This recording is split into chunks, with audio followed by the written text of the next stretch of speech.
কিমান দুখ কিমান বুকুত বেদনাৰ মাজেৰে দিন কটাবলগীয়া হৈছে বলিয়া বানৰ সৰ্বস্ব হেৰুৱা এইসকল লোকে। চৰাইদেউ জিলাৰ মাহমৰা সমষ্টিৰ ১ নং কুঁৱাৰ গাঁৱত এতিয়াও বানৰ পানী কমা নাই। বহু পৰিয়ালে নিজৰ ঘৰ এৰি ৰেলৰ আলিৰ কাষত তিৰপাল বান্ধি অনিশ্চয়তাৰ মাজত দিন পাৰ কৰিছে। এযোৰ কাপোৰ, অলপ খাদ্য আৰু এটি নিৰাপদ ঠাই ৰখাত কটাইছে প্ৰতিটো মুহূৰ্ত। বানৰ বাবে পথ যোগাযোগ সম্পূৰ্ণ বিচ্ছিন্ন হৈ পৰাত অসুস্থ লোকক চিকিৎসালয়লৈ নিয়াও অসম্ভৱ হৈ পৰিছে। এই প্ৰলয়ংকাৰী বানে কাকো ৰেহাই নিদিলে। ঘৰ, বাৰী, জীৱিকা, পশু আৰু বহু বছৰ জুৰি সাঁচি ৰখা সকলো সপোন নিমিষতে উঠুৱাই নিলে। এখন কি গাঁও? ১ নং কুঁৱাৰ গাঁও। কিমান দিনৰ পৰা আপোনালোকে ৰেলৰ? আজি আমাৰ ১৪-১৫ দিনেই হ'ল। খালি ঘৰত বোকা হৈ আছে এখাটো একো কৰিবলৈ নোৱাৰিছোঁ। টিউবৱেলত পানী ঘোলা পানী ওলাইছে, এই বটল পানী দিছে তো খাইছোঁ। এতিয়া কি জনাব চৰকাৰলৈ? চৰকাৰ মানে আমাক বহুত নষ্ট হ'ল, ধান চান চব তিতিলে, ধান চান গজালি ওলালে চব। চৰকাৰে মানে দিব লাগে বস্তু। এই আমাৰ এই তেনেকুৱাই হৈছে আৰু ঘৰত যাবই নোৱাৰিছোঁ। একদম আঁঠু বোকা, গৰু চৰু চব অৱস্থা নাই। এতিয়া দানা সিজাইছোঁ।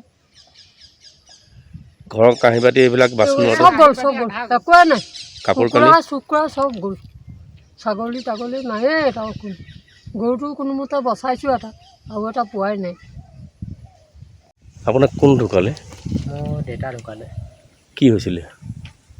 বিশেষ অসুখ হৈছিলে আৰু পানী যেনেকৈ আপোনাৰ একে ৰাতিতে যেনেকৈ হেৰি হ'ল, পানী বঢ়াৰ কাৰণে আমি দেউতাক মানে মেডিকেললৈ নিব নোৱাৰিলোঁ। আৰু নিব নোৱাৰাৰ গতিকে আমাৰ দেউতা এনেকুৱা হ'ল বুলি আমাৰ মানে সকলো ৰাজ্যৰ হেৰি। কেতিয়া ঢুকালে? এইটো আপোনাৰ আজি 4 দিন হ'লে। 4 দিন হৈছে। বুধবাৰ আছিলে। বুধবাৰে আপোনাৰ ৰাতি 8টামান, 7:30, 8টা তেনেকৈ সময় হৈছিলে। বেমাৰ হৈ ঢুকাইছে ন? বেমাৰ হৈ ঢুকাইছে মানে আজি নিম, কালি নিম কওঁতে বানপানী কেইবাদিনো থাকি গ'ল। আজি আপোনাৰ 15 দিনমানৰ ঢুকোৱা নাই। সোমবাৰে নিম কৈছিলে, সোমবাৰে নিম কৈছিলোঁ ডিব্ৰুগড়লৈ, নিব নোৱাৰিলোঁ। বহুত বিপদ হৈছে ন এতিয়া। চৰকাৰৰ মানুহ কোনোবা আহিছিলেনে? চৰকাৰৰ মানে গাঁৱলীয়াবোৰ আহিছিলে বাৰু, বাকী তেনেকৈ অহা নাই। কিবা ৰিলিফ চিলিফ পাইছে নে? সাহায্যবিলাক সাহায্য দিছে ৰাইজে।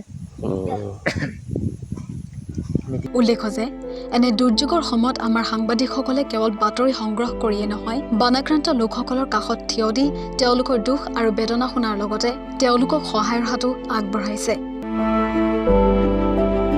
এতিয়া এইসকল বানাক্ৰান্ত লোকৰ আটাইতকৈ ডাঙৰ প্ৰয়োজন হৈছে সমাজৰ সহমৰ্মিতা, মানৱীয় সহায় আৰু প্ৰশাসনৰ সময়োপযোগী পদক্ষেপ,